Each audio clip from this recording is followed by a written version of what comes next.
Broadcasting live from New York City. It's the J Word Podcast.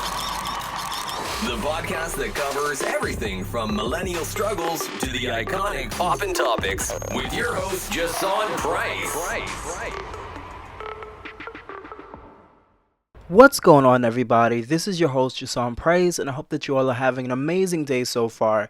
Welcome to the first ever episode of the J Word Podcast, the place where we give you guys some motivation and clarity surrounding life and all of its events, and we just talk unapologetically, literally about like every and everything. I am super excited to be here with you all. You know the struggle has been real. But I am honored to be here. And of course, we have some Poppin Topics coming later in today's show. But first, we're discussing unleashing greatness, getting to that first step, and making things happen with my first guest ever, who is a two-time winner of Food Network's hit show Chopped, and an author of the aesthetically pleasing cookbook, Son of a Southern Chef. Welcome to the show, my friend Lazarus Lynch. Hello, Jason. Welcome. Thank you. Thank you for that beautiful introduction. Of course. Thank you for being here. Thank you for having me here, and thank you for being you. And I have to say from like the start of this that I'm so proud of you and your journey because Oh, I know you probably will go into it a little bit, but like when we first met up until like where we are now, we're still in our journey, but yes. just taking a moment to just appreciate you and appreciate all that you're doing and how you've stepped in and are continuing to step into like tapping into that part of you that more, that more with a capital M. um I love to see it. So I'm proud of you.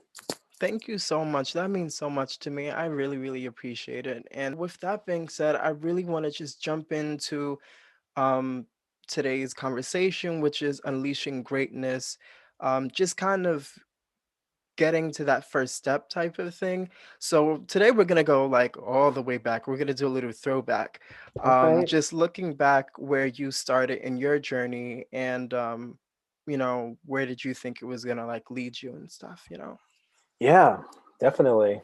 um well, I just feel like the first part of all of this starts way back with like just growing up with parents who didn't allow me to see myself anything less than like explored my possibilities and my potential. I was just talking to a friend before this, and he's a musician, and I said, "Well, how did you get started?" And he was like, "Well, his mom bought him and his siblings. He's one of three, but bought them all instruments when they were younger Oh to wow. like play and practice." And he was just like, and I just stuck with it. And I just feel like looking back, my parents were very supportive of all of their children. I'm one of five, but like all of us doing things with our time, right? There was not a weekend that we had that wasn't free, that wasn't like us just sitting around. We Hmm. were always doing something. And the other thing is like we had community. We had adults in our lives who took care of us and took us out places and exposed us. And so, when I look back at sort of the way I grew up, and I know that this is not for everybody, and for some, this might even sound like some parental privilege or just some childhood privilege, but like, I think we were encouraged at a very young age to explore who we are and Hmm. explore our voices.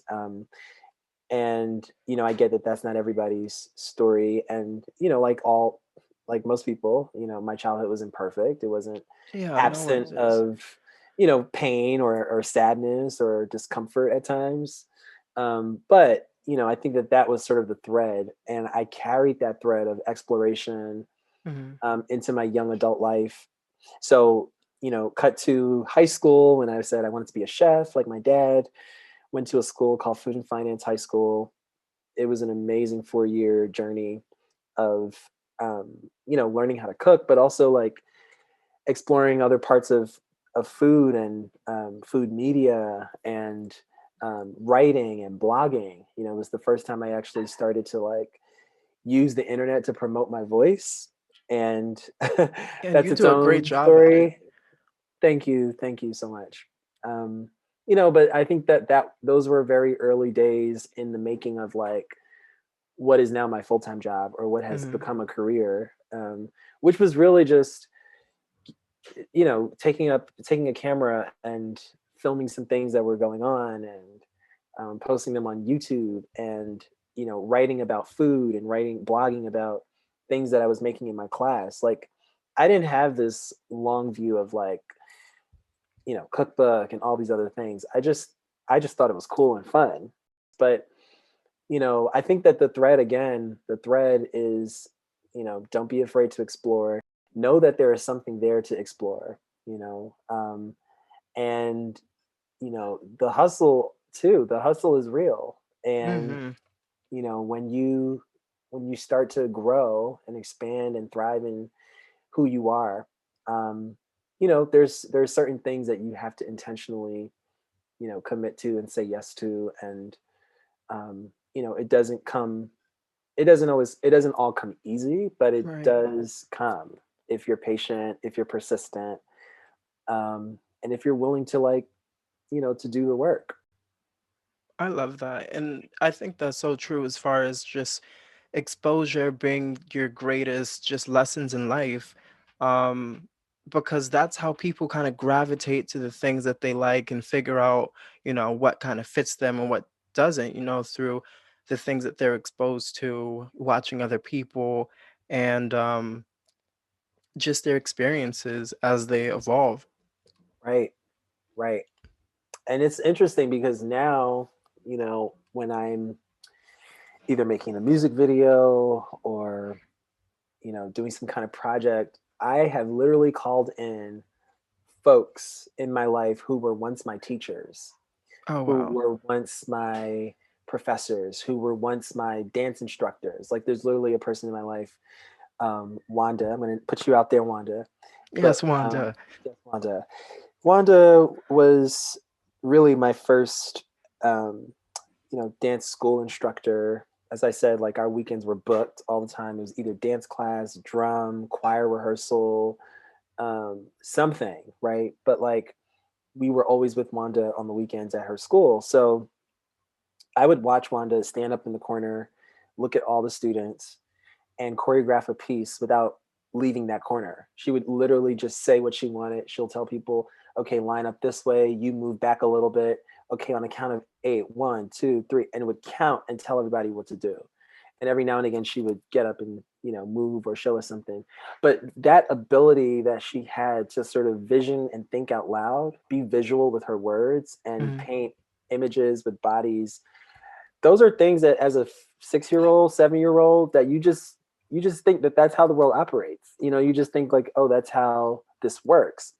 And it wasn't until I got older and I was like, wow, that's actually a gift. That's a skill, that not a lot of people know how to do. So just to be able to tap into that now as an adult, when I'm sitting back and I'm writing a song, or I'm writing a piece, or an essay, or a short film, like, I step back and I'm like, where did I learn that from? I learned it in people like Wanda, for example. And then I'll call her and I'll be like, hey, I'm working on this project. Can you come be part of it? Can you help me do this? Can you help with the props? And she's just like, of course, but I always tell her, like, you did something right. You did something right when we were young. You just showed the way. You were being who you were. And I feel like that's the thing too. Like, that's the beautiful lesson, that when we show up and we are who we're supposed to be, that there's the blessing is just so residual. Right. It hits everybody. And then those people who are being blessed by you being doing what you're supposed to do and walking in your gifts and your talents, they start to wake up to who they are too. So I feel like in that way, it's this beautiful domino effect, trifecta, that happens when you allow yourself to be your greatest self. I love that. And that's so true. And that's amazing to hear, and it actually gives me like some background because I see you take on so many different things. Like you have so much potential in so many different areas and you do so much. You're not just a chef that's like cooking in the kitchen, but you're singing and you can dance and like your fashion is everything. Like you take on so many different things. So How did all of that start for you? Like, was that just life, like you just being exposed to more different things as you grew up? Wow. First of all, I thank you for that. I thank you for acknowledging that. I always joke around with my friends, but I'm also like low key serious. I'm like, don't call me a chef because it's just like when you feel limited or like there's a box. I've always felt like the term chef, not always, but I've only after I've written my cookbook, ironically, Hmm. released wrote and released my cookbook, that I began to feel like the world that the word chef was a box that I would never really check, and also like a very small box that I could never fit in. And I think it's life. I think life kind of expands you if you allow it to. Like it can bring you into a dark hole, or it can just pull you out of a hole that you're in. And I think for me, I was always like interested in the world and interested in um, what was around me. I was taught from a very young age to kind of observe as an artist. I was in art school for many years as a child. So you just learn how to look, you look at the world through a certain prism, and that Hmm. prism is curiosity, right? So cut to, I would say 2016 when I graduated Buffalo State College, which is how you and I were first introduced on each other's paths. Right.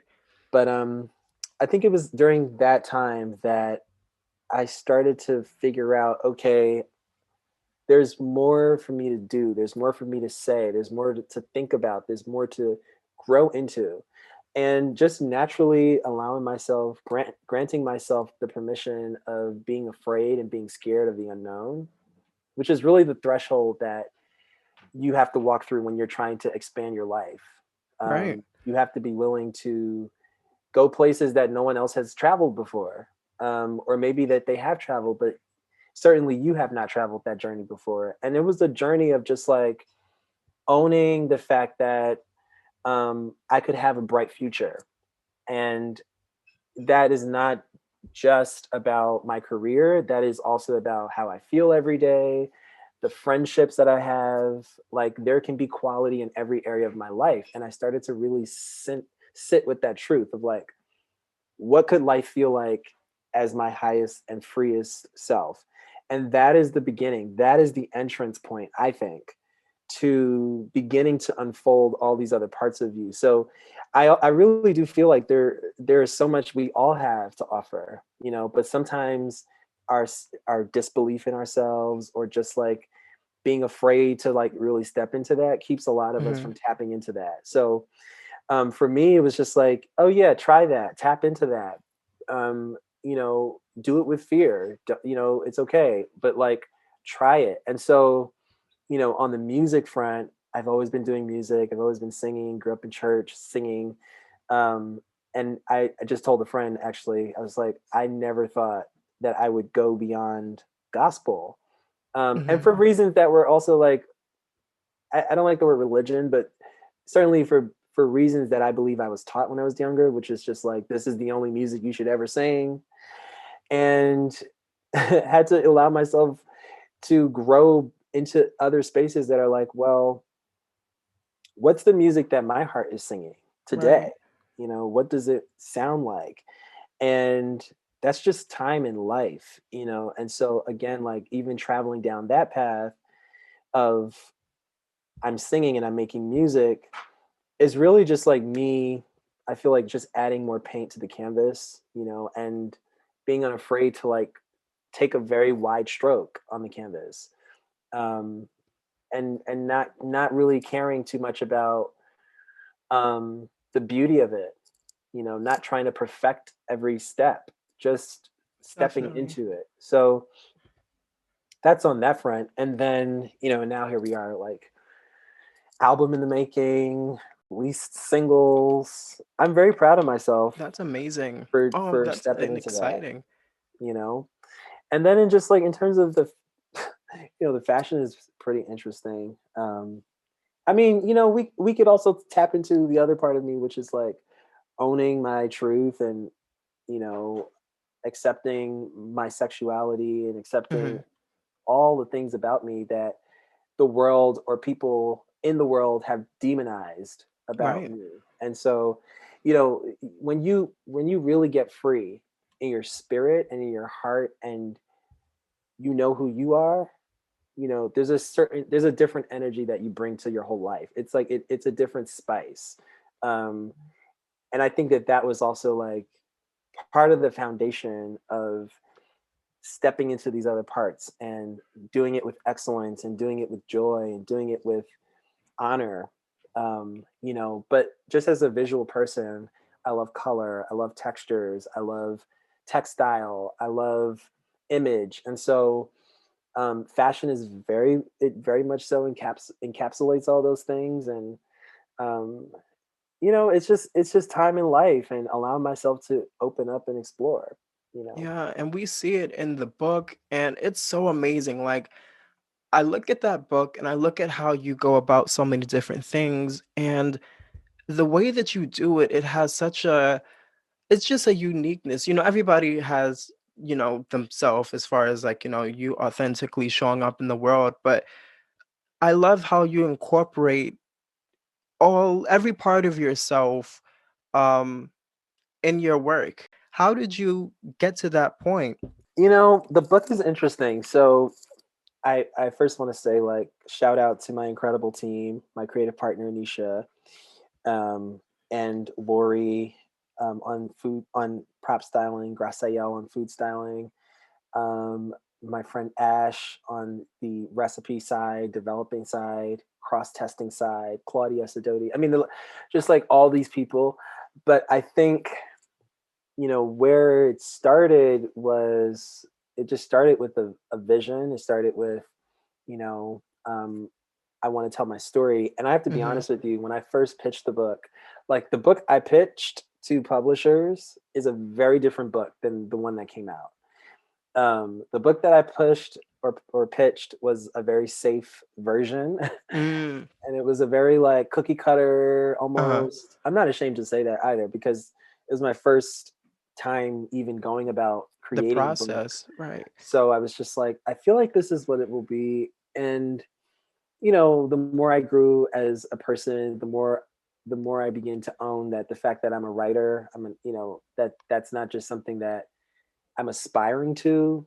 I think language is very important too. Like, you know, we're not aspiring what we do. We are what we do. Doing And it right. we need to we need to use that language more. So I was just like, yeah, I am a writer. So owning that. And then also, you know, there was a bit of a miracle that happened in the middle of the book process, which was like, um, there were a couple of changes in folks that were managing my project, and certain folks got moved out the way and other folks got brought on. Mhm. And the question that came up was, Laz, what do you want this book to be? And I said, well, I would really love to bring my friends on, the people that I work with pretty closely every day. You know, I'd really love to bring them on to help tell this story. And then that evolved into Pinterest boards, tons of different Pinterest boards, inspirations from magazines. We looked at virtually no cookbooks for this process, Oh, meaning my wow. team, in terms of art inspiration and art Mhm. direction. We really looked at like, what are dope magazines, what are the editorial prints, you know, at Vogue, and what are the different um, you know, artists that what are albums that we love, what are I lookbooks that love we that. love. And so we just had a hodgepodge of Mhm.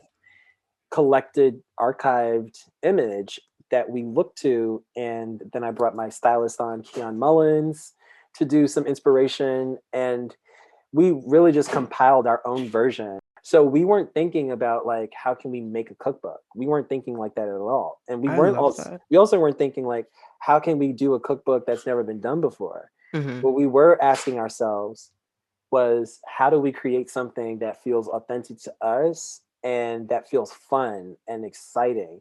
Um, Virtually none of the people that I brought on had cooking experience on the project, except for the Mhm. culinary team and our food stylist, Graciel, who brought in her amazing team. They've all, like, they've worked with Martha Stewart. They've done all these incredible projects. So they were the only people on set, aside of myself, who brought food expertise. Everyone else was just like, we just love dope stuff. Like, we Right. just, we love old school stuff. We love Jet magazine. We love Essence. We love Vogue. So, we brought those things to the table, and I think what it did was it created um, a book that feels alive and that feels Yes. expressive and bold, and so I think that was important. I think it was one important that we had creative control of the Hmm. image, and it's also important to note that I also wrote the book, so that helps in terms of it's my voice. It's not someone Right, right. else's, disguised as mine, because that's a thing too in Oh, publishing. I know.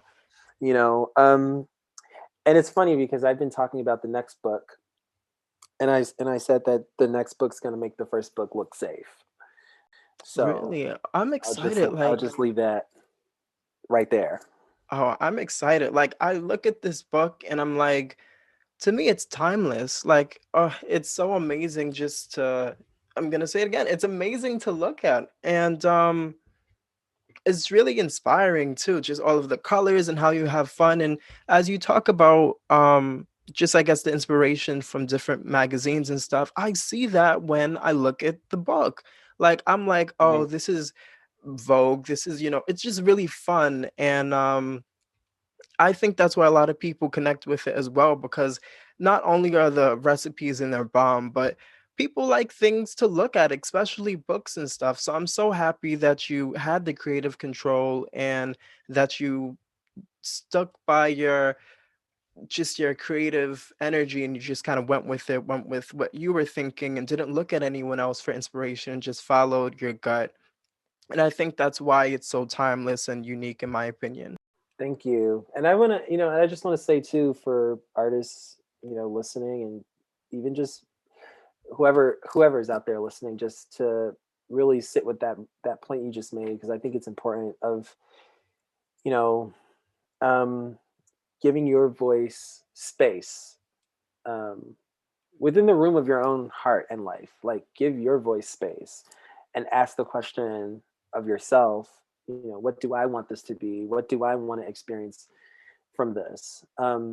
Instead of giving that power over to other people, Hmm. or to industries, or to corporations, or to people at the top, like, begin to ask that of yourself. And I think it's from that truth space, um, that I like to operate to and create from. Otherwise, it's like I don't think I should be doing this, and I don't care what you're paying me to do it. If there's not a thread of truth that I can connect with, that I can stand back and be like, yeah, I would, I feel good representing myself like this, or Hmm. speaking about this, or that we talk about it all the time. This like authenticity thing, Right. but I think that that's important. I think that we should give ourselves as people space to hear our own voice, and let our yay be yay and our no be no, and um, be unapologetic about that, and have, the reason is that you agree in your own heart with whatever that direction is, and that should be enough. That's what I Right. think. So after realizing early on, like realizing that you were able to do all of these amazing things, how did you allow yourself to allow your gifts to kind of lead you? Well, that's an interesting question. um I don't know. I think, you can do things, but uh, there's a lot of ways to answer that. I think it first starts with, um this a belief, a self-belief, right? A belief that it's possible, whatever it is. You got to start with that place. I have a friend who calls herself an incurable optimist, which I love, because she doesn't take it can't be done for an answer. She doesn't take it's too hard. She doesn't Hmm. take I wish. She doesn't take any of that. I She's love just like, that. oh, it's possible, and oh, it's definitely going to happen, Hmm. and she operates from that space. And some people might look at her and be like, you're crazy. You're not thinking about the reality. But she's just like, no, this is the reality. The reality is what we say we want it to be. So, That's amazing. like, I adapt that principle to in my dream making. Um, but dream making is that it's dreaming and it's making. I would challenge us all to begin to stop the excuses, in this season of our lives to stop naming our obstacles and start naming our possibilities. Well, what is possible? Um, and I think that's a better way to rehearse, Mhm. um, moving into your greatness versus, rehearsing um, all the what ifs. Right. Right. So you got to dream, but you got to make. And for me, it's like, it's again thinking of it through like my painter artist sort of frame, which is like, okay, this is what I see in my head, but what tools do I need to get it done? Um, and I feel like that's the part that people start to miss or just think it's just going to happen. So no, like the making of the dream comes in identifying what it will take to make it made. So Mhm. like for the book, for example, I was like, I definitely see a lot of imagery. Sounds like it requires a photographer, right?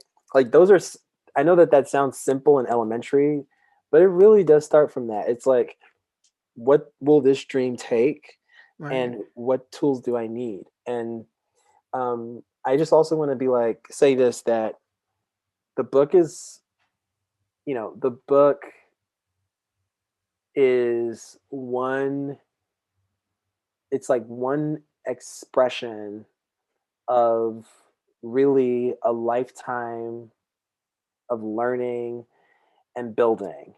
And it took a lot of people from all different walks of life to come together and create it.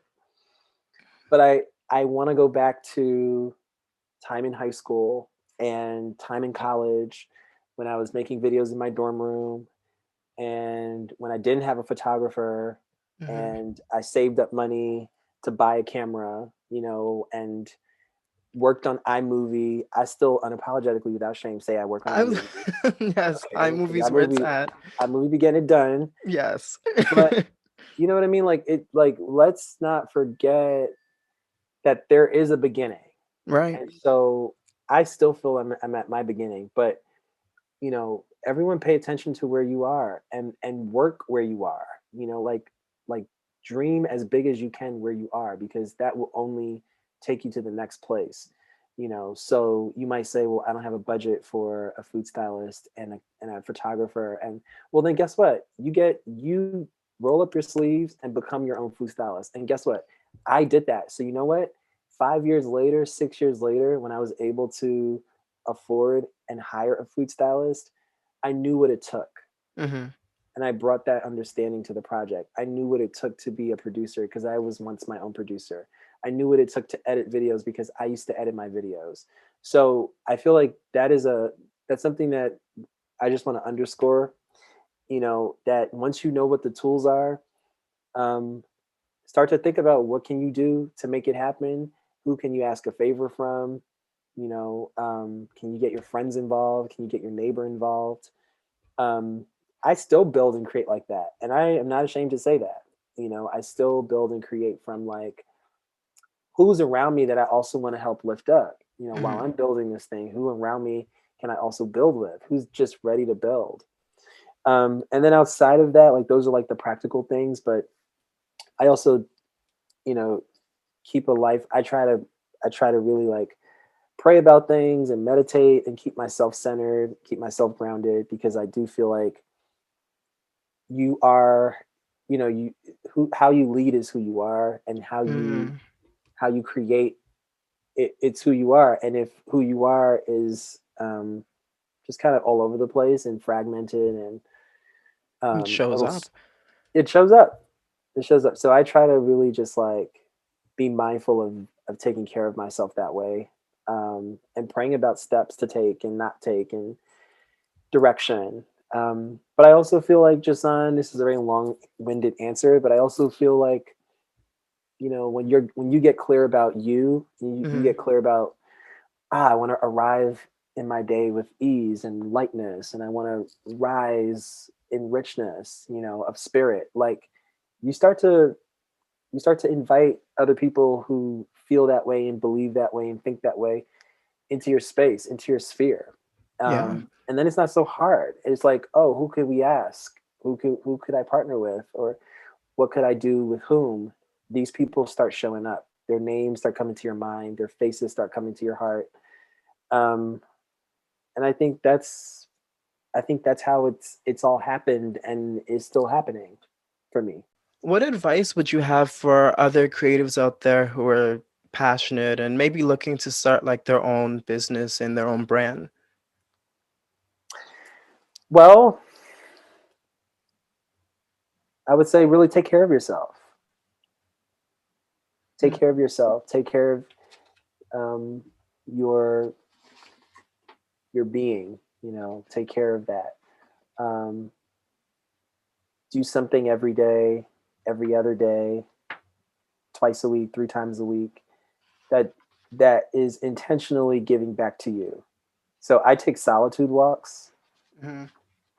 Those are very important to me. I think I've called you a couple of times on my solitude walks, which are not Yeah. meant to be like talking walks, but whatever. But they become catch up times.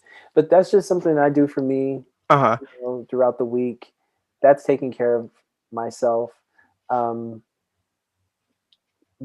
but I would say like having building a life that had around you with in your week, building yourself without the identity of what you do, Mm. without the identity of who you are. Like, okay, you work 60 hours this week on your projects. Amazing. What did you do for you? Mm. That's So so important. I think it's important because I think that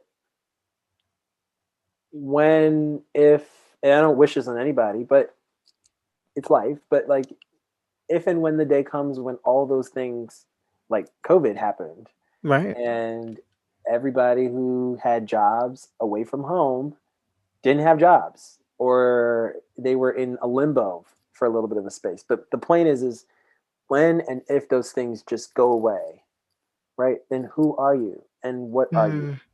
So that's why I say take care of yourself. That yes, grind, hustle, sweat, tears, like give to that baby that you're trying to birth and push that baby. But Yeah. please, please take time to care for yourself. Do something once a day, twice a week, 3 times a week.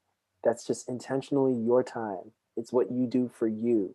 If it's a boxing class, if it's taking a bath and lighting a candle and keeping your phone away from you, right? Or like you're not working right now. That because then it's just like, okay, if you don't have work and if you don't have a project and you know how to take care of yourself, you know how to Exactly. survive and be happy without those things. Because so many people, and I've noticed this too, so many people kind of they say kind of characterize who they are based on like what they do, and that's kind of who they are and how they show up in the world. And I guess, a lot of people forget that there's more to that. Um, and I think that's a challenging part, but I definitely believe that this pandemic has allowed a lot of people to connect with themselves. And another thing I feel like for artists and just creatives in general, and I believe everybody, we have to allow ourselves to feel and just be okay with authentically just being vulnerable, Hmm. because a lot of people struggle with that too, and we kind of stop ourselves from feeling and maybe kind of disconnect with it, if that makes sense. Hmm. Hmm. No, I think it's so important, and I think as artists, especially, we feel even, we're like very intuitive people, and um, we tend to be empaths, and we deeply feel things, and I agree. Like someone said, don't worry about having a good day today, just have a day. You know, Right. and also my other friend mentioned to me, he was just like, yeah, I feel like I'm at a 30 today, out of 100. But I'm a Oh, whole 30, like I'm a whole yeah. 30. Like bring that whole 30, bring that whole 20, bring that whole 40, 60, wherever you are, just bring that and be fully that, and don't apologize for that, All but right. like I feel like that's the journey of being human. Yeah, it's life. In those moments, how do you like remain confident and kind of push through even in those moments? Like if you're on set and it's like, I'm at a 10 today, but we got to do this. What do you do and how do you get through it? Well, I go back to what I know works. I go Mm, back to let's meditate today. Did I meditate today? gotcha. Okay. Let's go back to the basics, right? Let's take a shower today.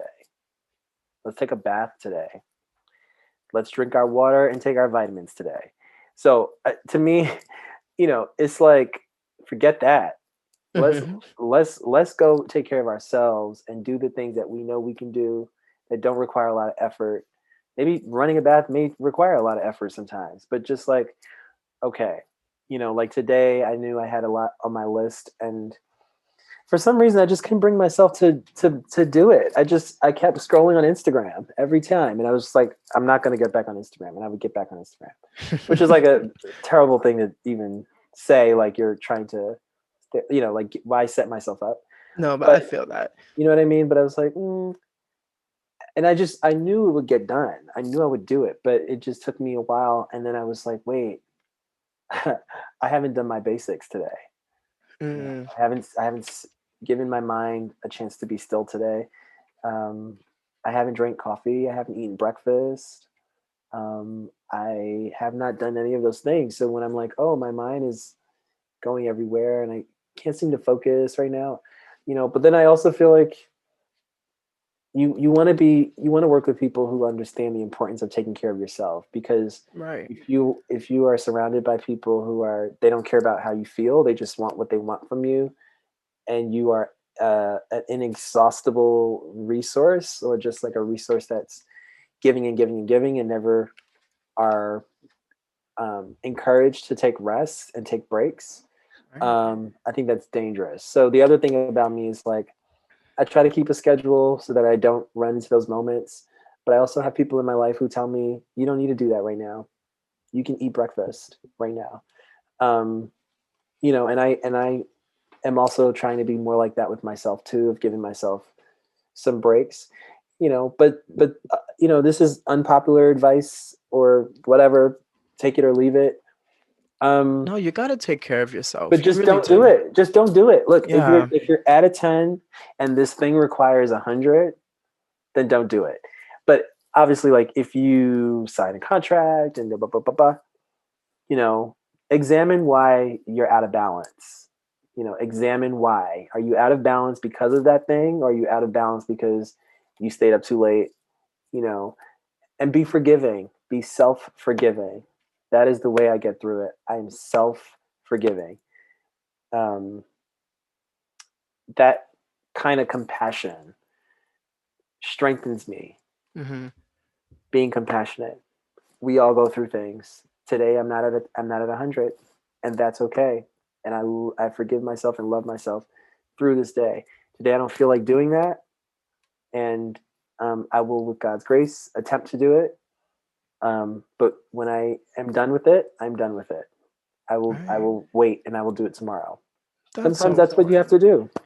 So Lazarus, tell us about your new series. You've arrived on Facebook Watch. You are a writer, producer, and talent in this series. What was that like? I don't know. I just got still for 9 weeks last in 2000, during the pandemic, and I took 9 weeks off, and I just felt like I needed to take a break and reflect, and internalize what was all going on, because every part of my body was shocked. From COVID to like what is that, right? How do we Right. process that, to all the riots and the race Yeah. reckonings, and I just found my place I found myself in a place where I was like, I need to not be working right now. I need to be still. I need to educate myself. I need to figure out, how to move forward. So I took that break, and then when I returned from the break, um, a lot of things were clear to me. The way I wanted to feel, the way I wanted to work, what I, the way I thought about work, and what I wanted my vision, like my voice and my work to be, had Mhm. shifted, and there was a lot of things that happened in that time. So anyway, so when I had this opportunity to create some stuff with Facebook Watch, they were asking, they said, whatever you want to create, whatever you Oh, want that's to do. amazing. And I felt like doing a cooking series was not what I wanted to do. Um, and I didn't know yet. And so I sat on it, and I remember getting on the phone with my lawyer, and he's like, "What do you want to do?" And I was like, "I don't know. Just keep walking me through this contract." So anyway, he walked me through it, and by the end of him walking me through everything, all the paperwork, I said, "I know exactly what I want to do." I said, "But I had this idea months ago. I just didn't yet. I didn't know how I would explore it or tap into Mhm. it or fund it. But the idea was to create a series, like a sitcom." Yeah. And so I told him, I said, that's what I would like to do. And he said, okay. And then we just started rolling. We, as like me, Anisha, like I said, my creative partner, my friend Chris, who's shooting and editing all of them. I called Anisha and I said, look, I want to do a sitcom series. Never in my life before had written a script. Never in my life Oh wow. before had even done like screen acting. Like I've done some theater things, and Mhm. when I was really young, I wanted to get into television and film. And I remember going to auditions as when I was young, and like my mom taking me out to places in the city to get headshots and stuff. But like everything's full circle, so now Right. I'm writing the show. I'm starring in it. I'm casting for it. I'm writing the music for the series. I'm bringing in cinematographers, filmmakers, um, you know, actors who are legitimate actors to be part of this project. Oh, I love that. And now I'm just like, yeah. So I'm like, this is a good test run for like the thing we do with Netflix in a couple months, or the thing I do with Amazon Prime or Hulu or Mhm. whatever. But like, I think taking that space away, having that 9 weeks of doing nothing for me was what energized this idea, this thought that had just been sitting with me months prior. And I really didn't know what it would materialize to, or how it would even come into being, or like how I would do it. The other thing is, like, I have one of my dearest friends who's an actor, had introduced me to the work of Michaela Cole, Oh, and nice. her series "I May Destroy You" on HBO. Yes, it's really good. It was so good, and I Yes. I had just been soaking up like her journey and listening to how she got started. And she was like in the same boat. She was like, yeah, I didn't know how to write a script for a series or for television. And So it's so I good. Googled it. She was like, I Yeah. Googled it and I taught myself how to do it. And I was like, Right. that was very inspiring to hear that. And, of course, like following my own path and journey, but in a very similar way, Mhm. I just had this vision, and I was like, this is what I want to make happen. And there's the dog. Hey. So that's how the series sort of came to be. And He hold wants to on. talk to the people. Benji. And so we're coming out with more episodes in February, Black History Month. Oh, yay. Through the summer, we'll be releasing some new ones, and I'm still writing, and I'm still writing a couple of shows. Thank you. Sorry about that. No, you're fine. I'm so excited and I'm really enjoying it so far, and I can't wait to just see you continue on your journey. Is there anybody who you would like to like collab with? Um, I'll answer that like this. I want to collaborate with anybody who is doing important work, meaningful work that I respect and admire, and um, who where there's alignment and where there is trust. Mm. Um, that's that's that's the dream collaboration, right there. But there's no one I would because love I to feel see you like collab with Tabitha Brown, I believe her name is. She is so Tabitha. amazing. She is so amazing. I would love to see you do something with her personally. I love that thought, and I love her. We haven't met yet, but It's gonna happen we're soon. in each other's we're in each other's circles. And it's so funny because I feel like I have a really close friend from Tennessee who introduced me to Tabitha Brown like a couple years ago, and I Oh, that's so only dope. only started to like get in Uh-huh. top of 2021. Oh wow. Um, so I've definitely like introduced to her, but you know, everything in its time. And it's so interesting that you say her because literally like beginning of the new year, I went on her Facebook page as I hadn't been following her on Facebook, and I just watched videos, and she does long videos too. So I just sat and watched Yeah. so many of her videos. And then I saw her on my other, let's say my friend, my soon to be friend, Drew Barrymore. I saw her on Drew's show, and I was just like, she keeps popping up. And then you just mentioned her. So I feel like there's something that's going to happen for Yeah, us. soon we're gonna speak that into existence. Like, I Oh, think sweet that would be love. an amazing, inspiring, and funny and stylish collab. Cause, yeah, her Yes. and Donna, And they be doing their Donna. thing. Yes. And Donna. Her and Donna, my friend called me the other day. She was like, Donna got some FaceTime the other day. I think Wow. she did the busted challenge too. Mm, wow. I didn't see that. I got to get into that. Lazarus, is there anything else that the people should look out for? Any other projects or anything like that? Well, I'd love to just lead everyone or invite everybody to check out my new single. It's out. It's called Busy Being Black.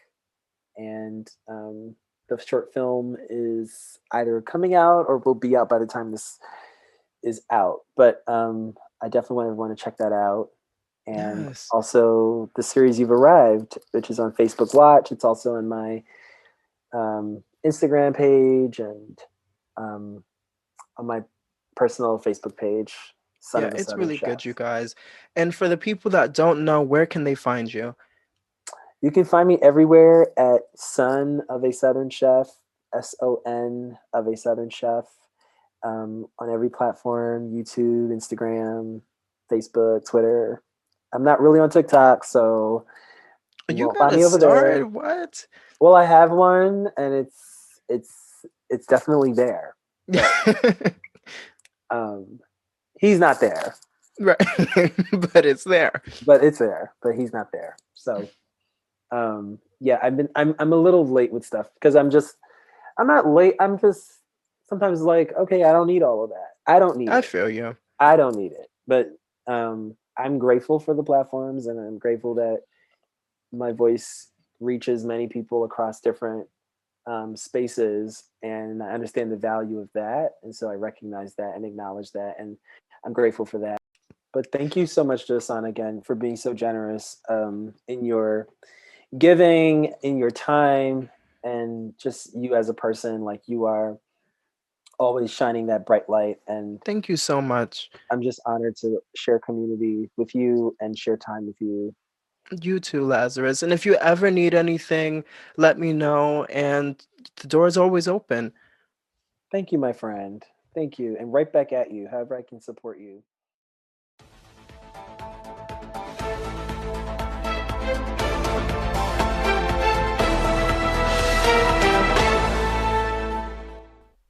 It's time for Poppin Topics, where I talk about the latest going on in entertainment, whether it's your favorite celebrities or that trending video on Twitter that you can't seem to get out of your head. So let's jump right into this week's Poppin Topics. So this week, the news became official. Kim Kardashian filed for divorce from Kanye West after almost 7 years of marriage. So according to People magazine, Kim felt that Kanye wasn't really compromising in the marriage. A source told People that she's been spending time with her sisters and her mom, and she has been working at the time. So it's never easy to start over, of course, especially in a panini, a panoramic, anything that you want to call it. Um, but she has to do what's best for the children. And, this is sad, of course, especially for children. But, if the home is becoming toxic because of your parents, it's better that they're not together anyway. So you might as well just get ahead of yourself and just, break up. But we started seeing things going left like a long time ago, especially during the election. It's alleged that Kanye spent like $12 million on the political campaign, just putting himself on the ballot, the whole 9 yards, and I'm sure that played a huge role. Although I don't care about the money aspect, I don't care if they signed the prenup, I don't care about any of that stuff financially because we're in a pandemic and there are people that are really struggling, people that are really dying and going through a lot of different things, people that can't afford to divorce and their spouse is getting on their nerves. But wishing them all the best, and we'll keep you posted. Singer Stevie Wonder says that he is moving to Africa. In a recent interview with Oprah Winfrey, Stevie Wonder opened up about just wanting to move to Africa, well, Ghana in particular. So take a listen and we'll discuss. Because I want to see this nation smile again. Oh. And I want to see it before I leave to travel to move to Ghana. Because I'm going to do that. You're going to move permanently to Ghana? I am. You are? Why? Because I don't want to see my children's children have to say, oh, please like me, please respect me, please know that I'm important, please value me. What kind of is that? I felt all of that, and I don't think that this nation is going to be smiling anytime soon, to be honest. It would be nice, but I don't think it's going to happen. And, I don't blame him for wanting to move. Like, the disrespect against black people is sad. It's endless, especially in America, where black people have literally carried America on its back from our style to culture to the talent to people, the inventions, and just so many other things. And it's just sad that you have to think about leaving the country that you were born in out of fear of your safety and just your overall mental health. It's a lot to take in. There's so many things that, happen. You have to Google, what is this country like being black? What is this area like? And it's just, the whole thing is just draining. So I totally get it. But speaking of disrespect, can we talk about Oscar nominated actor Daniel Kaluuya? So he recently was doing an interview with Graham Norton on his show. Um, and he revealed, like, they're talking and talking about, everything going on, updates and all that stuff. And then he reveals that he was never invited to the premiere of Get Out, the film that he carried on his back. Like, he was the lead role in the film. And I'm just shocked by it. And I know a lot of people say, don't be shocked by these things. You can't be shocked by anything. But my thing is like, it's like a wedding, right? You having your wedding, but not being invited to your own wedding. Like, who does that? Like, why is that a thing? And so many questions, and the questions go on. But he was really chill about it. Like, he was just saying, it's an industry thing, and he didn't really take it on like that. And I commend him for that because he's allowing his talent to speak for itself, and it is. He's doing his thing, and he's amazing at what he does. He's really, really talented. And as I say, who God bless, no man curse. But it is frustrating that he was, basically robbed of a moment. But uh, it's annoying. But it just goes to show how much work needs to be done in this industry. Especially in these important rooms where decisions are being made. Um, these spaces need to reflect the world and what it looks like. We need people to we need more diversity, not just because it sounds good, but we need these spaces to reflect the world. We need more authentic stories, not just for ratings, but like real stories from real people, with these real experiences that understand the languages and, all types of different things. So I'm rooting for all of that. And, it's definitely happening, but I just hope that it continues. And it's such a frustrating thing, but I have hope that it will get better. And, again, I think it's a beautiful thing that he's allowed his talent to kind of speak for itself. Yeah, that's all we have for today's Poppin Topics. I hope that you guys enjoyed today's conversation featuring the multi-talented Lazarus Lynch. We talked about his journey, new adventures, and the importance of self-care. So make sure that you guys check out his new single, Busy Being Black. And he also dropped a video today, so you guys can check that out too. Where the J Word, we're working on getting um, a Spotify like playlist together, so it will feature Lazarus, his new single, and super excited about it. And I hope that the playlist makes you guys feel like you're the shit, because you are. Know that you guys are worth it and you guys are capable of doing every and anything. And just know that when people tell you no, you got to tell yourself yes. And just always remember how amazing you are. I'm your host, Jasawn Pryce, and this was the first ever episode of the J Word podcast. I love you for listening, and I hope that you guys enjoyed. You'll hear me next week. All right, guys, peace. Thank you for tuning in to another episode of the J Word Podcast. To keep up with the latest, follow the J Word on Twitter and Instagram at the J Word _. And don't forget to subscribe, rate, and leave us a review.